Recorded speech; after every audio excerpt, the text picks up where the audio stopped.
તો મિત્રો અત્યારે અમારી ભાણબા જે છે નિકિતા એને કંઈક બનાવ્યું છે, એ તમને બતાવશે શું બનાવ્યું છે. આ બધું આઈટમ બનાવી છે માટીની. આ શું છે?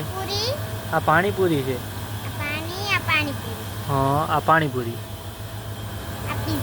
આ પિઝા. ઢોસા. બે બાજરીના રોટલા ને બે ઘઉંના રોટલા. લાડવા. હા. અને કેરીનો રસ. હા. બટેકાનું શાક. બટેકાનું શાક, કેરીનો રસ. એટલે બર્ગર અને થેપલા. આલુ થેપલા. સારું બધું બનાવ્યું છે માટીનું. તો મહેનત કરતી હતી. એ તો છે જ ને.